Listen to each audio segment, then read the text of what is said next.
Donc pour la suite, on accueille Sophie qui va nous faire une introduction à la supervision avec Centréon.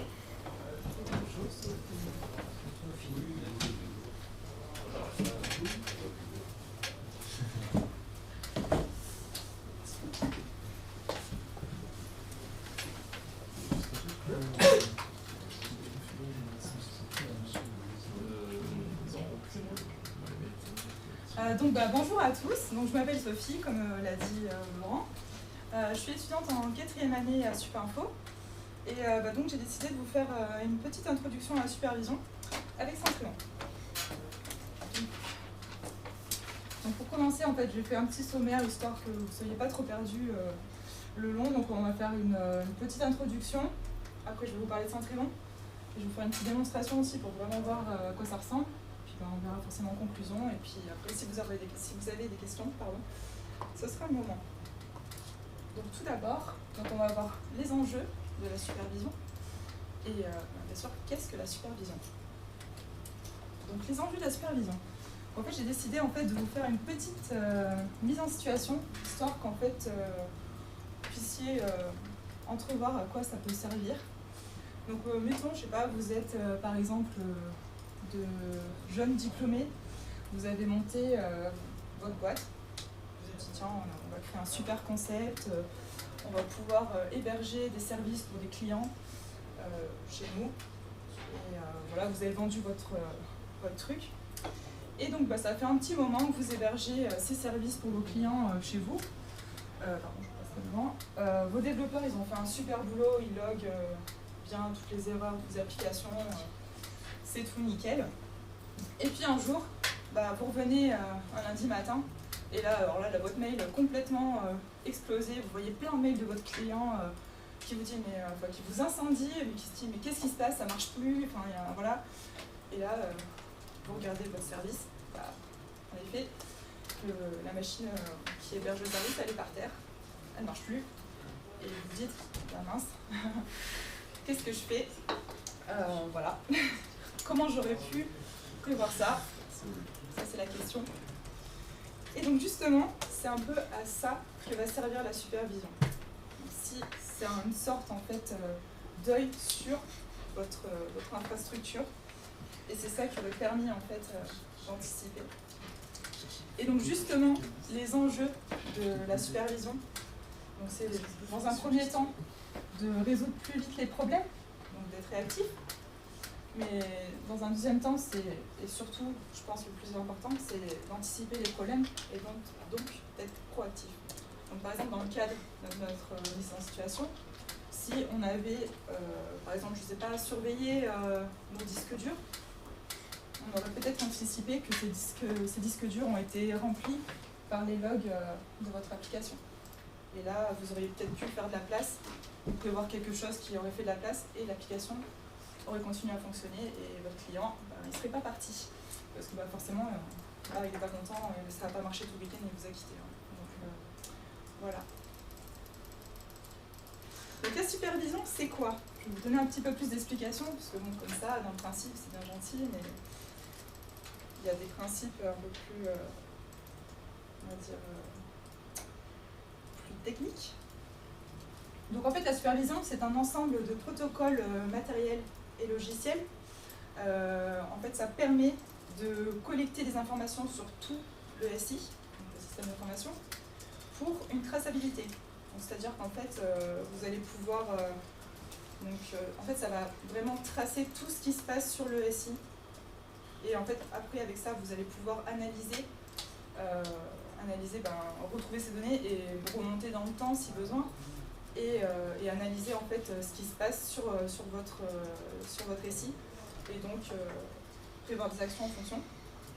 Ça permet de surveiller le réseau, chose quand même importante, de surveiller tous les systèmes. Donc les systèmes, j'entends par là, par exemple les OS, tout ça. Et aussi, petite fonctionnalité intéressante, ça permet de cartographier le réseau. Donc ça permet un peu de savoir par où passent les flux et tout ça. Voilà. Donc, pour la supervision, en fait, il y a plusieurs types de surveillance. Donc, il y a la surveillance matérielle. Donc là, par exemple, ça va pouvoir vérifier, je sais pas, la température, par exemple, de vos machines. où ça peut surveiller l'espace disque par exemple, des choses comme ça. Pour le réseau, ça peut surveiller par exemple le débit, la bande passante, la charge réseau, enfin tout ce que vous avez besoin de surveiller et qui permet d'anticiper aussi ce qui se passe sur votre SI. Et on peut aussi surveiller les systèmes, ce que je disais tout à l'heure. Vous allez pouvoir surveiller par exemple des logs, des choses comme ça, des performances.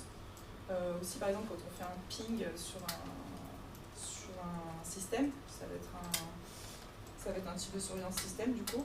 C'est juste pour voir si la machine elle répond du coup. Et ensuite il y a aussi la surveillance applicative. Donc vraiment là ce sera plus sur quelque chose qui applicatif forcément. Donc par exemple vérifier qu'un site est accessible ou tout simplement vérifier le bon fonctionnement d'un service. Ou par exemple même vérifier un temps de réponse de ce service-là, des choses comme ça. Donc voilà, on peut vraiment surveiller énormément de choses. En fait, ça n'a pas beaucoup de limites. Hein. C'est l'imagination, je pense, la limite. Et puis après, savoir trouver les sondes. Voilà. Donc, en cas de problème, qu'est-ce qui se passe? Du coup, la supervision, en fait, elle va pouvoir surtout produire des alertes. Donc, des alertes visuelles, par exemple. Donc, ça va afficher, par exemple, en rouge, s'il y a un problème ou si tout va bien à l'envers. C'est en cas de problème. Ça peut vous envoyer des mails aussi. Donc, ça peut envoyer des mails où, par exemple, à tel je sais pas moi, par exemple, tel administrateur de telle machine. Enfin, voilà, c'est complètement personnalisable. Ça peut même envoyer des SMS aussi. Donc, pour les astreintes, ça peut être intéressant. Et ça va également permettre de lancer des actions correctives donc sur votre SI en cas de problème. Donc pour pouvoir faire des choses un peu plus automatisées. Et donc ça pourra limiter en fait la présence de quelqu'un ou faire venir quelqu'un en astreinte ou quelque chose comme ça. Donc ensuite, la supervision en fait, en général, c'est la centralisation des informations. Et en fait, ces informations seront transcrites en affichage lisible en fait, parce que du coup forcément la supervision elle va récupérer tout un tas d'informations et si vous deviez lire dans un fichier tout ça, tous les logs, ce serait vraiment, pour un utilisateur qui n'est pas averti, ce serait pas trop faisable. Et donc là en fait, en général, les principes de supervision vont permettre un affichage tout simplement lisible par des graphiques par exemple, ou par des couleurs, des choses comme ça, tout dépend un peu de la solution. Mais voilà, c'est pour qu'un utilisateur qui ne connaît pas forcément tout le système ou qui n'a pas des connaissances très très poussées puisse quand même avertir ou lire la supervision. Enfin, voilà. Donc pour superviser, en général, on utilise des sondes ou des agents sur les équipements qu'on veut superviser. Donc par exemple sur vos serveurs, sur vos routeurs, voilà. Donc on va utiliser, après je rentrerai peut-être un peu plus en détail après. Du coup, voilà, des sondes, en fait, ça va être plutôt des scripts ou des logiciels, on va dire plutôt des scripts qui vont être exécutés et qui vont aller chercher une information. Et donc, qui vont récupérer cette information et qui vont la renvoyer à la supervision. Et les agents, du coup, ça va être le même principe, sauf que du coup, ça va fonctionner en agent. Donc, pour superviser, en fait, il existe tout un tas de protocoles. J'en ai choisi deux en fait les plus utilisés dans la solution justement avec Centrion que je présente après. Donc on a tout d'abord le protocole SNMP. Donc en fait ce protocole ça permet la communication avec les équipements. Donc le serveur de supervision va communiquer via ce protocole, va communiquer avec les équipements via ce protocole. Ça fonctionne par le principe de requête et réponse. Donc en fait, le serveur de supervision envoie une requête et la machine ou l'équipement envoie la réponse tout simplement. Ou un autre système qui s'appelle TRAP. En fait, ça va être c'est en fait quelque chose qui sera activable sur l'équipement et qui lui, en fait, dès qu'il va détecter un problème ou un changement dans cette base, en fait, va envoyer un message directement au serveur de supervision. Donc ça peut être intéressant, c'est complètement configurable, ça dépend des équipements, voilà. Donc ça, en fait, le protocole SNMP s'appuie sur une MIB, donc c'est une Management Information Base, désolé d'anglais. Du coup, en fait, c'est une sorte de base de données en fait, qui est sur l'équipement, qui en fait, pour vous représenter, ça ressemble à un arbre. Et du coup, à chaque fois, vous descendez, vous partez du tronc et vous descendez avec des feuilles, enfin, voilà. Et du coup, toutes ces informations sont répertoriées comme ça. On navigue de feuille en feuille ou de branche en feuille. Enfin, voilà. Du coup, c'est disponible sur la plupart des équipements. Je ne vais pas dire que c'est sur 100%, mais en tout cas, c'est vraiment... tous les constructeurs essayent de l'implémenter sur leurs équipements pour permettre la supervision, parce que c'est quand même vraiment important. Le seul problème, on va dire, c'est qu'il peut y avoir en fait des risques de sécurité, dans le sens où en fait il existe trois niveaux en fait au protocole SNMP, et dont le premier qui n'est pas du tout, il n'y a pas d'authentification, il n'y a pas de chiffrement, il n'y a rien en fait, donc tout passe en clair, et jusqu'au niveau 3 où par contre là il y a une authentification. Le problème c'est que autant le serveur de supervision lui va pouvoir gérer tous les niveaux, mais l'équipement lui par exemple peut avoir que la version 1 par exemple. Et du coup, il va falloir s'adapter en fonction de ça. Donc, il peut y avoir un petit risque de sécurité, mais tout dépend des informations qui passent. Ensuite, donc, on a le protocole NRPE, donc là qui fonctionne complètement différemment. En fait, il a besoin d'un agent sur l'équipement pour pouvoir fonctionner. Et en fait, cet agent est interrogé par le serveur de supervision. Et donc cet agent en fait, va renvoyer la réponse. Et du coup, ça permet en fait au serveur de récupérer directement l'information. C'est pas lui qui exécute la chose, en fait, c'est vraiment la machine qui va exécuter via son agent ce qu'elle doit faire. Et du coup, le serveur de supervision va juste récupérer les informations. Donc voilà. Après, l'avantage, c'est qu'en fait, c'est complètement personnalisable. On peut vraiment demander quelque chose de très précis, où on peut même faire un script qui va exécuter quelque chose pareil de très précis, je sais pas moi. D'aller récupérer des informations vraiment complexes en fait, parce que par exemple sur SNMP, vous allez avoir que les informations qui sont définies dans la MIB, dans la base. Voilà, donc lui, vous aurez que ces informations-là. Alors que là, je sais pas, par exemple, vous pourriez récupérer, si un service est en train de fonctionner ou quelque chose comme ça. Enfin, il y a vraiment... c'est vraiment personnalisable, tout dépend des sondes, de ce que vous voulez récupérer. Mais en gros, ce que vous ne pouvez pas faire en SNMP, vous pourrez le faire avec NRPE. Petit avantage, ça permet de déporter la charge du serveur, parce que du coup, c'est pas le serveur de supervision qui exécute les scripts. Donc, si par exemple le script est un peu lourd, du coup, ce sera la machine en elle-même qui va l'exécuter. Donc pour elle, ça ne sera pas impactant, alors que si par exemple le serveur de supervision exécute sans serveur lourd, n'importe quoi, pardon, sans sonde, ou sans scripts qui sont quand même importants, du coup lui il va charger, alors que si c'est la machine qui l'exécute, ça déporte la charge. Voilà, donc ensuite on va passer à Centrion.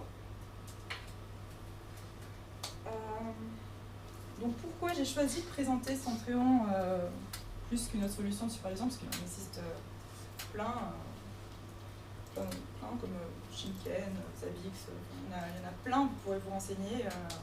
Je vous invite à le faire d'ailleurs, parce qu'il n'y a pas que Centrion. Mais disons que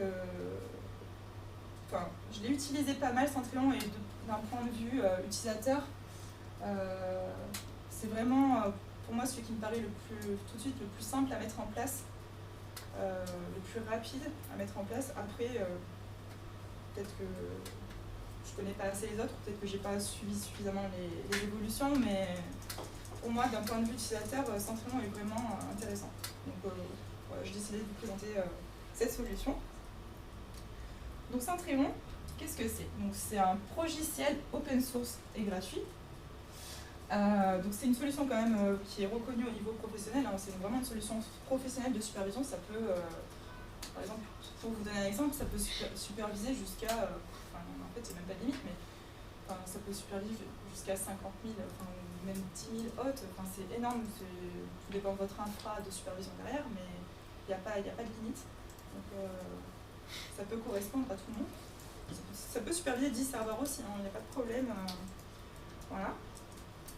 Donc, par contre, ce qui est intéressant, c'est qu'en fait, Centrion est vraiment en évolution constante, notamment ces derniers temps où ça a vraiment pas mal évolué. Excusez-moi. Gros avantage, c'est qu'en fait, c'est communautaire, c'est-à-dire que le code entier de Centrion est sur GitHub, donc lisible et visible par tout le monde, modifiable aussi forcément. Donc ça c'est très très intéressant dans le sens où en fait pour apporter les évolutions ça va être beaucoup plus rapide. Si par exemple quelqu'un a envie, par exemple moi demain je me dis tiens je voudrais bien contribuer à Centrion, je vais aller par exemple prendre une question qu'il peut y avoir ou quelque chose à résoudre et puis hop je vais aller travailler dessus, je vais proposer ma correction et puis voilà. Donc ça peut être vraiment cool. Et l'avantage aussi c'est qu'il y a toujours des personnes qui aiment bien chercher les failles de sécurité ou des fois des personnes qui en trouvent mais qui ne savent pas forcément comment les résoudre et du coup grâce à ça peut être résolu très rapidement. Et ça je pense que c'est vraiment aussi un gros avantage par rapport à une solution qui est fermée et qui n'est pas libre. Donc voilà. Donc Centrion possède une interface web très intuitive aussi. Donc après il y a vraiment d'autres solutions où on n'a pas tellement envie de les utiliser parce que c'est pas beau quoi, c'est pas ergonomique, enfin voilà, on ne sait pas où chercher. Donc c'est vrai que Centrion a d'ailleurs en plus amélioré dernièrement son interface pour essayer d'être encore plus dans l'air du temps on va dire. Donc de ce côté là c'est plutôt sympa.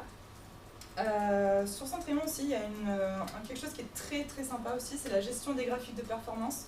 C'est-à-dire qu'en fait sur chaque service qui va renvoyer en fait des données de performance, parce qu'il faut que ce soit le cas, vous allez pouvoir avoir un graphique en fait, qui va vous montrer l'évolution de votre service. Par exemple, justement par exemple pour surveiller la mémoire, vous allez voir la courbe, soit par exemple qui va rester bien plate et là vous allez vous dire c'est cool pour l'instant tout marche bien, ou vous allez voir une courbe qui va monter régulièrement. Voilà, donc ça permet des fois en fait d'analyser ou d'anticiper certaines choses qu'on n'aurait pas vues autrement si on n'avait pas eu ces courbes en fait pour analyser. Et enfin, gros avantage de Centrion, c'est Centrion Entreprise Server, que je vous présente juste après. Donc en fait, Centrion Entreprise Server, donc je vous présente la version standard qui est la version gratuite, parce qu'il y a d'autres versions qui sont payantes, qui intègrent un peu plus de choses, mais moi je vous parle des choses gratuites. Donc c'est une version packagée de la suite logicielle. Donc c'est c'est téléchargeable sous une forme d'ISO. Ça intègre les logiciels donc Centrion Web, Centrion Engine, Centrion Broker et des modules open source comme Clappy qui permet d'exécuter des commandes, HBIS et GLPI. GLPI c'est, je ne sais pas si vous connaissez, mais ça permet de gérer les équipements, des ordinateurs, tout ça, donc ça peut être plugué ensemble, plutôt sympa. L'avantage c'est que c'est une installation vraiment rapide et facile. Ça je vous le montrerai juste après. C'est vraiment, je pense que c'est vraiment le gros point fort de Centrion parce que toutes les solutions de supervision n'intègrent pas une solution comme ça. Et là, en gros, vous avez vraiment une solution clé en main qui s'installe en 10 minutes et en 10 minutes ça marche. Donc ça c'est super bien. Donc pour Centrion Web en fait, parce que du coup vu que c'est découpé en chaque module, on pourrait forcément utiliser que l'un ou l'autre. Si par exemple on n'a pas envie d'utiliser tel moteur, on peut changer. Donc c'est pour ça que j'ai décidé de vous présenter chaque module. Excusez-moi. Donc Centrion Web, c'est vraiment le point d'entrée de la supervision, c'est l'interface web. Voilà, donc en fait c'est vraiment via cette interface qu'on va pouvoir gérer la supervision, la configurer et l'exploiter. Donc c'est-à-dire que dans cette interface, on va créer tout ce qui est équipement à superviser. Voilà, c'est vraiment sans ça, en fait, il n'y a pas de Centrion. En gros, c'est complètement, ça marche pas sans, je pense. Donc voilà, c'est vraiment une interface accessible et intuitive, et je vous montrerai un peu plus en détail tout à l'heure comment elle est faite. Donc ensuite, on a Centrion Engine. Donc Centrion Engine, c'est le moteur de supervision. Donc c'est lui qui va ordonnancer, c'est un petit peu barbare comme mot, mais c'est lui qui va comment dire, j'ai le mot sur vous la langue. Par exemple, vous avez dit telle chose allait s'exécuter à tel moment, en fait c'est lui qui va prévoir le planning. En gros, j'arrive pas à retrouver le bon mot, mais c'est lui qui va prévoir le planning d'exécution des sondes. Planifier. Comment ? Planifier. Ouais, simplement. Voilà. Non, mais c'est qu'en fait j'avais le mot anglais dans la tête et j'arrivais pas à retrouver en français. Voilà. Donc en fait ce moteur est basé sur Nagios 3.2.3, donc s'il y a des gens qui connaissent, voilà, en fait c'est un fork de Nagios, donc qui se veut quand même plus performant que Nagios, donc ils ont amélioré quand même des choses qui permettent vraiment à ce qu'il soit plus performant. Et petite chose en plus qui change pas mal quand même, c'est le rechargement à chaud de la configuration. Comme ça vous dit rien. Mais en gros, quand vous faites des configurations sur votre supervision, il faut qu'il enregistre après les fichiers plats en fait. Il faut qu'il copie ce que vous avez mis dans le web, dans ces fichiers à lui. Et avant, sur Nagios, il fallait redémarrer le moteur, ce qui fait qu'en fait, on n'avait plus de visu en fait. C'était un peu. Si par exemple on a vraiment beaucoup de sondes, ça met beaucoup de temps. Enfin voilà, c'est assez embêtant. Donc là, le rechargement à chaud, en fait, il va réécrire un fichier et sans devoir redémarrer le moteur. C'est un petit avantage. Et enfin, on a Centreon Broker. C'est un peu barbare aussi comme nom. C'est quand même vraiment l'élément, on va dire, central du bon fonctionnement de Centreon, dans le sens où en fait, c'est lui qui va recevoir les données du moteur. Et ensuite, lui, il va les envoyer, par exemple, à la base de données. Donc, c'est lui qui va les écrire dans la base de données. Donc, ça, en plus, l'avantage, c'est que ça découple un peu les fonctionnalités, donc c'est pas mal. Et il va aussi donc générer des fichiers ARD. Donc, dans ces fichiers, en fait, il y a toutes les informations de performance qui vont pouvoir être lues après pour afficher les graphiques.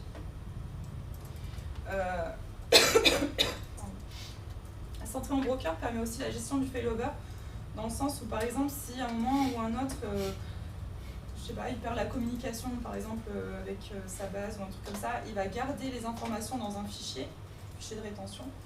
Et une fois qu'il va récupérer la connexion, il va réécrire, c'est comme s'il se mettait en pause, et il va réécrire tout ce qu'il n'a pas pu écrire, en fait. Donc il n'y a pas de perte de données. L'avantage, c'est qu'il n'y a pas de perte de données, en fait. Ça, c'est plutôt cool, et ça permet aussi du coup, la gestion de la haute disponibilité, beaucoup plus facile, puisqu'en fait, on peut choisir là où on envoie les données. Donc, comment on installe Centreon? Parce que du coup, depuis tout à l'heure, je vous dis que c'est quand même pratique et simple. Donc, oui, c'est vraiment très très simple, puisqu'il faut utiliser Centreon Entreprise Server, comme je vous ai dit tout à l'heure, donc fichier ISO gratuit. Juste pour information, il est quand même basé sur la distribution CentOS 6.7. Donc du coup, c'est quand même proche de ce qui est utilisé dans le milieu professionnel, puisque Red Hat, par exemple, c'est pas comme Red Hat, c'est assez proche. Et petit avantage aussi, pour ceux qui n'aiment pas trop les lignes de commande, on peut tout installer en interface graphique. Donc, ça facilite encore plus l'installation pour les réticents. Donc voilà, après ça se présente comme ça. Donc une fois qu'on a saisi par exemple l'adresse IP ou tout ça, on voit l'avancement d'installation sur une belle interface. Et donc une fois que c'est fini d'installer, il suffit juste de se connecter en fait sur l'adresse IP du serveur. Donc après /Centreon, mais normalement il le met automatiquement. Et là en fait vous arrivez sur la configuration web. Et donc là, vous allez finir la configuration en rentrant tout simplement toutes les informations, là on ne les voit pas, mais par exemple des connexions avec la base de données, si toutefois vous aviez mis votre base de données par exemple sur un autre serveur. Voilà, c'est pour vraiment finir la configuration, mais tout est vraiment guidé de A à Z. On ne peut pas tellement se perdre dans l'installation, et il y a vraiment peu de chances que ça ne marche pas une fois que vous l'ayez installé. Donc si tout a bien fonctionné, à la fin vous avez cet écran et vous pouvez vous connecter sur votre interface. Donc maintenant, je vais vous montrer un peu comment on utilise Centreon, puisqu'en fait, du coup, il y a quand même, avant que là, on va dire que votre interface, elle fonctionne, mais pour l'instant, elle ne fait rien. Donc pour ça, il va falloir ajouter quand même quelques informations. Donc en fait, tout d'abord, on va s'occuper des utilisateurs. On peut aussi les appeler des contacts. Parce qu'en fait, un utilisateur sur Centreon, c'est à la fois un contact donc qui pourra être notifié en cas de problème, soit en fait ça peut être une personne qui pourra aussi se connecter sur l'interface web. Mais on peut aussi faire uniquement un contact. Donc lui interdire la connexion si ça dépend voilà, si on veut juste enregistrer une adresse mail à prévenir, par exemple, on ne va pas forcément lui autoriser, je ne sais pas si c'est une adresse de groupe, on ne va pas l'autoriser à se connecter avec l'adresse de groupe, par exemple, sur l'interface. Donc c'est vraiment, la configuration est très complète. Donc par exemple, pour ajouter un utilisateur, ben, ça se présente comme ça. Donc on peut voir quand même que c'est vraiment très clair. Donc bah, voilà, vous rentrez un alias ou un login, peu importe selon vos conventions. Le nom, l'email, voilà, choses classiques, hein, c'est vraiment très très simple. Donc ensuite, là-dessus, ça va être la partie en fait où vous allez définir la partie contact, donc pour la notification. Donc là, vous allez pouvoir dire si, par exemple, ça pourrait être aussi une personne qui ne va pas être notifiée. Donc dans ce cas-là, on pourrait mettre no sur enable notification. Et si on met oui, bah après on peut choisir en fait tout type. Par exemple, une personne pourrait être prévenue vraiment qu'en cas de gros crash, ou après une autre personne pourrait être prévenue en cas de. Enfin voilà, on peut vraiment personnaliser au maximum selon ce qu'on veut. Et donc soit en fonction de l'hôte, soit en fonction du service. Sachant que je vais vous expliquer un peu après, juste après ce que c'est en détail. Donc voilà, et après vous pouvez choisir bien sûr comment ils vont être notifiés par email. Voilà, c'est totalement personnalisable en fonction de vos besoins. Et enfin, donc ça va être la partie authentification. Donc pour pouvoir autoriser la personne à se connecter sur l'interface, il faudra juste mettre yes ici. Et après, du coup, vous pouvez rentrer le mot de passe. Sachant qu'il y a quand même une petite chose à savoir, on peut aussi, pour ceux qui ont un LDAP, on peut connecter Centrion au LDAP et donc récupérer directement les utilisateurs sur le LDAP. Donc ça c'est plutôt cool parce que comme ça les gens pourront se connecter directement avec leurs mêmes identifiants et mots de passe qu'ils utilisent tous les jours. Donc après il suffit juste de le configurer, mais pareil tout est prévu pour. Voilà. Donc pour les hôtes, parce que forcément il faut bien surveiller quelque chose, donc ça c'est les hôtes du coup. Donc ça peut être vraiment tout ce que vous voulez, hein. Ça peut être un serveur, ça peut être même un site web en fait, hein. Ça peut être un routeur, ça peut être beaucoup de choses. Il faut juste que ça ait une IP, forcément. Il faut se faire sur le réseau. Donc bah, pour créer des hôtes, en fait, il suffit juste de passer par le menu de configuration et cliquer sur hôte. Bon, par contre, c'est tout en anglais, mais il existe en français, bien sûr. Et voilà. C'est juste pour vous montrer en fait que c'est assez ergonomique en fait et puis facile à. Tout le monde peut trouver comment créer un hôte, même si on ne sait pas où c'est en fait. Donc voilà, classiquement, il suffit de rentrer donc, le nom de l'hôte. Le plus important forcément c'est de rentrer son adresse IP parce que de toute façon pour superviser il faut forcément qu'il y ait une IP parce que ça passe forcément par le réseau. J'espère que je dis pas de bêtises mais normalement voilà. Vous pouvez aussi ici, comme je vous ai parlé tout à l'heure du protocole SNMP, vous pouvez rentrer en fait la version du protocole de l'hôte et la communauté. Je ne vais pas rentrer dans les détails mais c'est une fonctionnalité du protocole.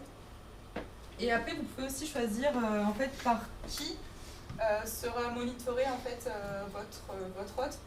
Donc là, il montre central dans le sens où en fait on peut avoir plusieurs serveurs de supervision. On peut aussi avoir ce qu'on appelle des pôleurs. En fait, ça va être des petits serveurs qui vont avoir le moteur et qui vont permettre en fait de décharger le serveur principal, le serveur central. Et ça va aussi permettre, par exemple, si on doit aller vérifier un node qui est dans une zone pas trop sécurisée, qu'on ne veut pas trop que ça passe par le réseau, en fait, l'avantage c'est que ce pôleur, lui, pourra être dans cette zone. Et du coup, après, on pourra juste ouvrir sur le firewall, mettons, le port nécessaire pour qu'il renvoie l'info.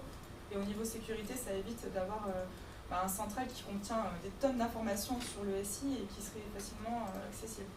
Donc, voilà. Donc là-dessus, on peut choisir après par quoi sera monitoré cet hôte, donc, en fonction de là où il se situe sur le réseau. Voilà. Et donc voilà, une fois que vous avez créé votre hôte, vous le voyez comme ça, en fait, tout simplement, avec les informations les plus importantes. Voilà. Donc ensuite pour les services, parce que forcément donc on ajoute un hôte, mais si on ne dit pas ce qu'on doit vérifier sur cet hôte, il ne peut pas travailler, on va dire la supervision ne peut pas travailler. Donc pour ça il faut créer des services. Donc bah, comme tout à l'heure, hein, il suffit d'aller dans configuration et services et ajouter un service. En fait, juste pour préciser, en fait, un service c'est vraiment un point de contrôle ou un indicateur en fait, sur un hôte. Je sais pas, par exemple, vous pouvez prendre voilà, un ping. Bah, du coup, vous allez dire que je veux faire un service ping pour savoir si mon hôte répond. C'est ça qui va définir si cet hôte il est vivant ou pas en fait. Par exemple, ça peut être, après ça peut être n'importe quoi, ça peut être comme pendant mon exemple de tout à l'heure, checker si où on en est de l'espace disque par exemple, ou de la mémoire, ce que vous voulez. Donc pour ajouter un service, donc forcément il faut le lier à un hôte au départ. Donc on lui donne une description, là c'est justement l'exemple du ping. On peut, j'en ai pas parlé encore, mais on peut choisir un template, un modèle. Parce qu'en fait on peut créer des modèles pour les hôtes et pour les services, ce qui évite à chaque fois justement cet écran là. C'est-à-dire qu'en fait, si on utilise des modèles, on peut créer un hôte avec ses services en 2 secondes. Alors, on rentre ses infos principales et on lui dit toi tu es un hôte de type par exemple Linux CentOS 6 par exemple. Et du coup on lui aura dans le modèle on aura déjà associé les services et là hop cet hôte est créé avec ses services, tout est prêt. Donc ça c'est. Après je ne l'ai pas trop détaillé parce que sinon on va aller très très loin, mais voilà, en gros on peut utiliser ça. Mais sinon il existe des templates de base qui sont définis avec Centrion au départ, donc comme celui-ci. Ça c'est un template de service. On peut après, comment dire, en fait certains services vont avoir besoin d'informations supplémentaires pour s'exécuter. Par exemple, je sais pas, un paramètre, encore, on va reprendre l'exemple du disque.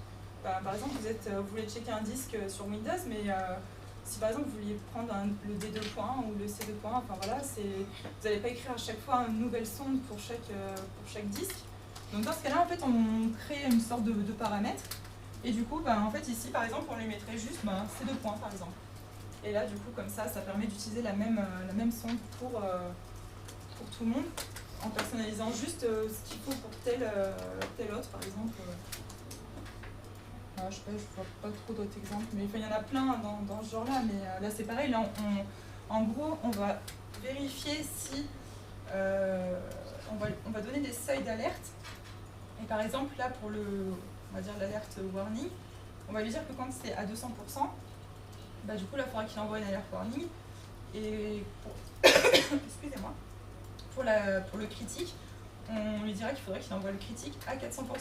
Mais on pourrait mettre complètement d'autres valeurs. Tout dépend en fait de ce qu'on veut savoir. Par exemple, pour une mémoire, on voudrait, par exemple, un truc qui est un peu fragile ou j'en sais rien, on voudrait être sûr qu'en fait, il y a une alerte critique à 60%. On pourrait le faire à ce moment-là. On n'aurait pas besoin de créer une autre sonde pour ça. Il suffit juste de le rentrer en paramètre. Donc ça, c'est plutôt sympa. Et enfin, dernière chose importante, c'est que une fois qu'on a créé tout ça, si vous allez dans votre configuration, vous allez voir que finalement il n'y a rien qui marche, c'est bizarre. Et en fait il faut déployer la configuration, c'est ce que je vous avais un peu parlé tout à l'heure. Et pour ça en fait il faut aller dans le menu en fait configuration et poller et donc choisir en fait en fait ça peut marcher pour tous. Vous cliquez ici et en fait ça va afficher cet écran là. Et du coup on va dire que ça c'est une sorte de commande en fait qui est intégrée au web, qui va en fait générer les fichiers de configuration suite à ce que vous avez créé sur l'interface. Donc tout ce que vous avez rentré, vous avez créé vos hôtes, vos services, tout ça. Mais ça va les générer ensuite dans un fichier plat. Et du coup ça va aussi lancer une commande de debug pour être sûr que vous n'êtes pas trompé dans quelque part, qu'il n'y ait pas quelque chose qui pose problème. Et Centrion d'ailleurs recommande en fait de toujours faire d'abord générer les fichiers et lancer le debug, ce qui fait qu'en fait ça génère les fichiers mais ça les écrit pas encore en dur sur le serveur. Si ça vous retourne tout du OK, là à ce moment-là vous dites bon c'est bon, j'ai pas fait d'erreur, je peux l'envoyer. Et là, du coup, il suffit de cocher juste les deux autres cases. Donc là, ça va exporter les fichiers. Et du coup, avant, on pouvait relancer le moteur, mais là, du coup, ça va juste reload le moteur et la configuration. Et lui, en fait, après, il va récupérer ses fichiers, il va dire ah, bah, c'est bon, j'ai tout ça, j'ai tous mes autres, j'ai tous mes services. Et puis, donc, après, ça va s'afficher tout simplement ça va s'afficher sur l'interface web. Voilà. Donc, peut-être que ça sera plus clair si je vous fais une petite démonstration. Je vais vous montrer un peu plus comment c'est fait. Hop. Ah, on n'a pas changé d'écran.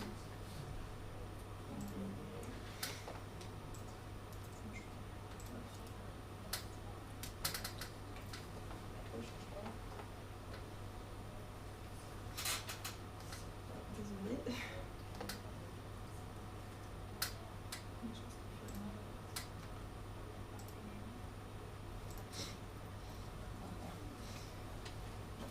Voilà, donc ça se présente comme ça. Donc là, en fait, je suis sur... je vais plutôt vous présenter les menus en fait, rapidement. Donc là, pour cette partie ici, donc là, en fait, ici, on va avoir l'état vraiment de la supervision. Donc là, on voit bien OK, aucune latence, choses comme ça. On va vraiment voir l'état des serveurs de supervision. Donc si vous voyez du rouge, ben forcément, c'est qu'il y a un problème. Donc, voilà. Ça, là-dessus, Centrion, ils utilisent vraiment le rouge et le vert comme couleur, c'est vraiment pas visuel du coup. Ici, vous pourrez trouver tout ce qui est lié aux hôtes. Donc là, par exemple, on peut voir que j'ai deux hôtes. Et là, c'est les différents statuts. Donc ça permet vraiment d'avoir un visu direct. Donc là, on voit que mes deux hôtes sont OK puisqu'ils sont dans le vert. Et s'il y en avait un ici, si par exemple on pouvait avoir un en vert et un en rouge, voilà, ça permet vraiment de voir directement s'il y a un problème. Et pareil pour les services. Après ici, donc, vous avez plusieurs menus. Donc l'accueil, vous pouvez faire des vues personnalisées, donc afficher, je sais pas, par exemple, vous voulez afficher que les mémoires, par exemple. Enfin, vous pouvez en fait vraiment personnaliser ce que vous allez afficher.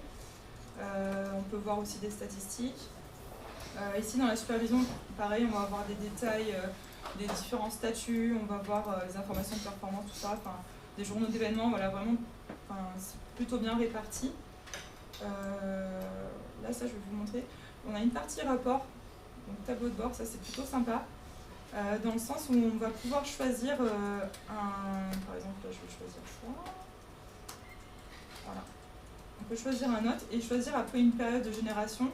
Et ça va nous permettre d'avoir une petite analyse un peu sur cette hôte et voir différentes informations. Pareil, c'est bien visuel, c'est bien pour les DSI, ils aiment bien voir ce genre de choses-là. En général, ça permet vraiment d'avoir des petits rapports sympas et sans avoir de configuration à faire. Voilà, donc là c'est toute la partie configuration donc, que je vous montrais tout à l'heure, là pour comment créer des hôtes, là où on crée les hôtes, les services, les utilisateurs, les commandes, tout ça, enfin voilà, c'est toute la partie configuration de la supervision. Et ici c'est la partie administration, mais la partie administration du service web en fait. Donc tout ce qui est paramètres, par exemple, voilà, le compte, ce que je vous disais tout à l'heure, le LDAP. Enfin, voilà, ça va être tout ce qui va être lié à la configuration du web. Pareil, on va pouvoir voir l'état du serveur aussi. C'est plutôt sympa, on voit un peu la place que ça prend. Voilà. Tout ce qui est lié au web. Donc ensuite, je vais vous faire une petite démo en fait pour vous montrer un peu la réactivité et ce qui se passe quand justement, par exemple, un hôte a un problème. Donc du coup là ici je supervise en fait mon serveur de supervision, là il se check lui-même. Donc, par exemple d'ailleurs on peut voir les graphiques, je vais vous montrer si on peut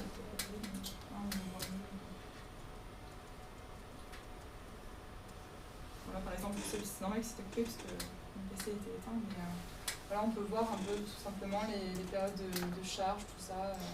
Ça vous montre c'est vraiment simple à trouver. C'est filtrable aussi, on peut refiltrer par hôte, par date, on peut zoomer. On peut vraiment, pour faire des analyses très, très complètes et très poussées, c'est vraiment super bien. Et donc, donc moi, ce que je voudrais vous montrer, c'est ce qui se passe quand un hôte rencontre un problème.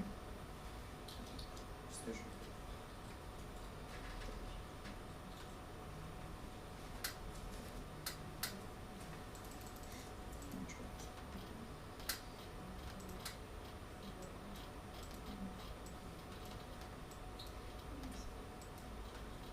simplement couper avec leur réseau.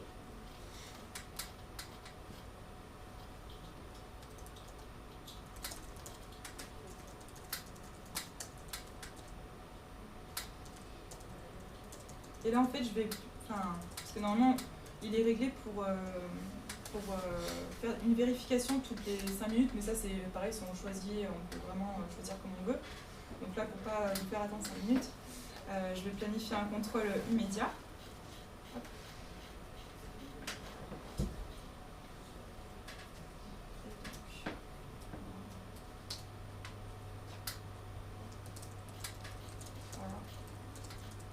Il va commencer à voir que du coup il y a un petit problème. Donc déjà le ping il se met en critique parce que forcément l'autre ne répond plus sur le réseau. Donc il y a peut-être une petite latence. Ah c'est bon. Voilà. Et donc là on voit directement que l'autre tout est en inconnu parce qu'il n'y a plus de réponse. Le ping il est critique donc il n'y a plus de réponse. Et là par exemple en haut, dans la partie supérieure, on voit bien que donc on a toujours un autre qui est OK et un autre qui est complètement qui est pas OK du tout. Voilà. Je voulais aussi vous montrer du coup, j'ai configuré le fait que ça m'envoie un email en fait justement lorsqu'un autre tombe. Et donc normalement, je dois avoir reçu cet email. Voilà.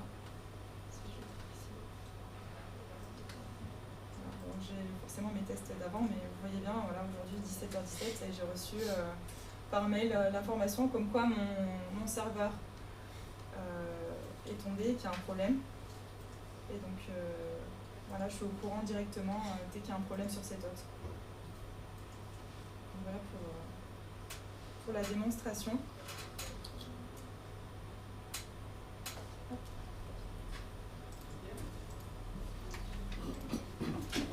Donc pour finir, j'avais trouvé cette phrase, j'avais trouvé sympa. En fait, le meilleur moyen de prédire l'avenir, c'est de le créer, mais en fait, c'est un peu ça dans le sens où on va anticiper les choses avec la supervision. Et justement, là, ce que je vous ai montré avec la démonstration, c'est que pour reprendre le cas du début de la mise en situation, on aurait eu directement un mail où on aurait pu configurer les SMS, et là, on aurait pu intervenir directement, dire « Ah mince, le serveur il est tombé ». On peut intervenir directement et pas attendre le lundi matin le client ait pété un câble.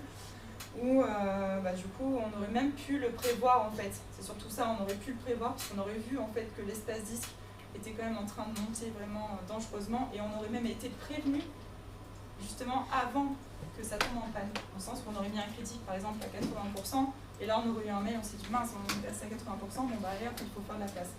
Donc voilà, pour moi la supervision c'est vraiment anticiper les choses pour vraiment anticiper les problèmes et éviter des problèmes qui des fois peuvent être un peu galères à résoudre et puis vis-à-vis d'un client c'est pas toujours ça ne fait pas toujours.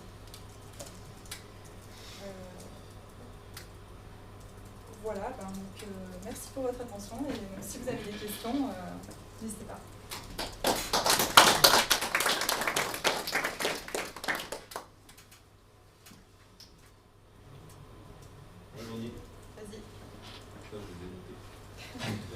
Ah, tu les as notés? C'est écrit en quoi son prénom? Pardon? C'est écrit en quoi son prénom? Le web? Ouais. PHP? Plus la partie moteur? Administration, tu disais qu'ils avaient tout mis sur GitHub.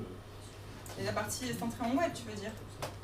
Parce qu'en fait, il y a plusieurs modules, donc chaque module a son langage en fait. Hein. Le moteur qui fait la gestion, vraiment. Celui qui envoie les sons et tout ça? Je crois que c'est plus quelque chose comme ça, je crois.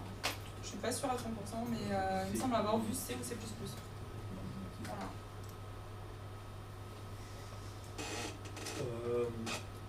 On a vu donc, tu disais que pour installer Centrion, il fallait télécharger une ISO que tu mets sur le serveur qui va superviser. Exactement.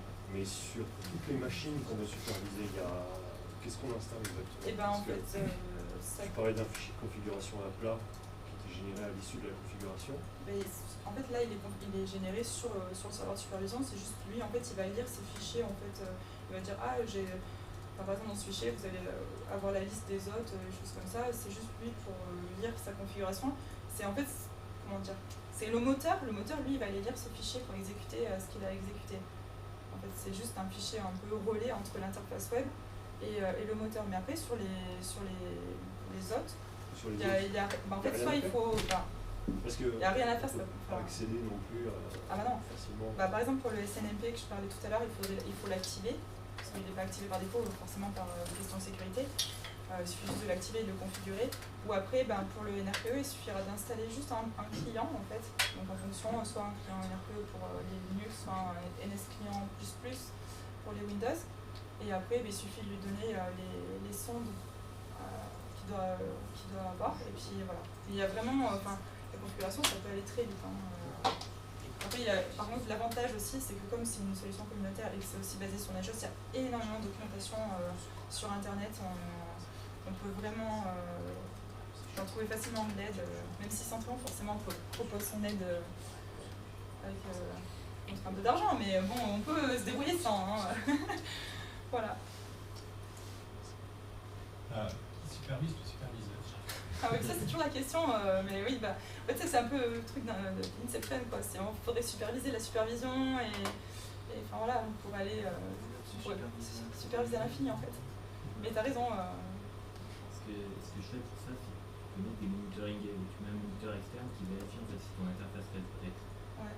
Et du coup, ça te permet de vérifier que ta supervision est super bonne. Ouais, bah oui, voilà. Et en fait, il faut un deuxième outil forcément. Mais ouais. Après, cet outil aussi, il faudrait être sûr qu'il marche. Enfin, voilà, ça, Tu monitores avec ton premier moniteur. ça peut vraiment aller. Si tu passes sur, en fait, ce que tu peux faire, c'est que si tu passes sur les produits externes, en fait, ils garantissent un certain niveau de disponibilité. Ah oui, d'accord, tu veux dire un service que tu vas. Un d'accord. Chrome, un Ouais. Stethoscope, un truc comme ça. Oui, c'est une solution, ouais. Pour répondre à Lolo, c'est du C++. Et alors Nagios devait être en C aussi. Enfin, il me semble qu'il y avait du C++. complètement. Je sais pas, moi j'ai vu marquer C, mais j'ai dû halluciner. Mais il y avait plus. Ça doit être ça. Voilà, vous avez d'autres questions? Ouais. Est-ce qu'on peut gérer les droits des utilisateurs depuis le LDAP? Tu m'as dit qu'on pouvait le coupler avec un LDAP. Est-ce que les droits au niveau de Centrion peuvent être gérés depuis le LDAP ou est-ce qu'ils sont... Non, je crois pas. En fait, après tu peux carrément tu peux gérer les droits directement dans Centrion. Je crois pas qu'on puisse les gérer depuis... Enfin, tu veux dire par exemple, faire des profils d'utilisateurs dans son LDAP, par Ouais. exemple, les administrateurs, Ouais. les développeurs, etc. Et après, justement, pouvoir faire en sorte que les administrateurs ont tel droit dans Centrion, mais que ça soit dépendant du statut qu'ils ont dans le LDAP. Alors j'ai un gros doute, mais je sais quelqu'un qui peut te répondre.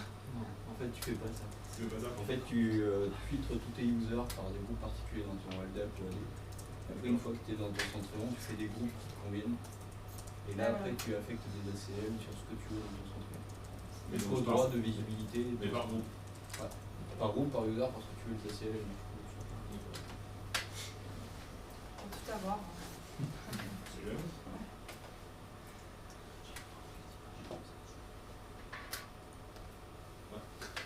Oui, À partir de combien de machines ça devient intéressant de mettre en place de la supervision? Parce que tu disais tout à l'heure qu'on peut aller jusqu'à l'infini, mais Ouais. à partir de combien ça a vraiment un intérêt? Après, c'est vrai que dans les recommandations, moi j'ai vu à peu près 50, mais après, je sais pas, après, d'un sens, c'est pas très très gros, un serveur de supervision, ça prend pas énormément de place, donc je me dis même si on a que quelques machines, je trouve que ça peut quand même valoir le coup de le mettre en place.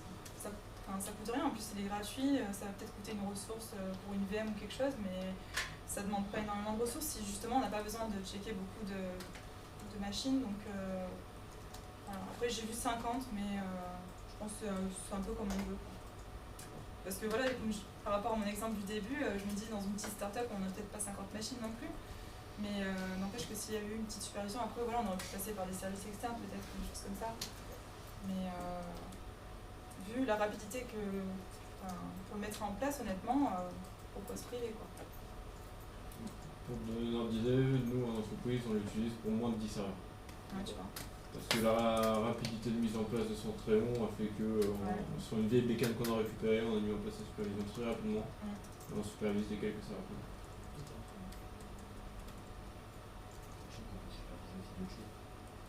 Avec tes serveurs, tu peux superviser tes Twitch, tes imprimantes, des choses comme ça. Ouais, tout. Après, je sais pas si ça peut vérifier quand même que l'imprimante n'a pas assez d'encre, mais Si, avec les CNFA, ouais. Voilà, on peut vraiment tout faire en fait. Non, en fait, ce qui est surtout intéressant, c'est de faire des graphes de dépendance pour pouvoir en fait isoler. En fait, quand tu as un truc qui tombe en panne, la plupart du temps, c'est que tu as tout ton bouton qui passe au rouge. Et là, tu te dis merde, qu'est-ce qui est en panne? Parce que j'ai tout qui est rouge, j'ai ça qui charge, j'ai machin, j'ai truc. Mais en fait, si tu génères des graphes de dépendance, tu peux en fait avoir des notifications qui sont beaucoup plus précises. Oui, ça permet de remonter ça, justement facilement qu'est-ce qui a causé le problème. Quoi. C'est ça. C'est pour ça qu'a été créé Shinton. Je connais pas assez en fait. D'autres questions?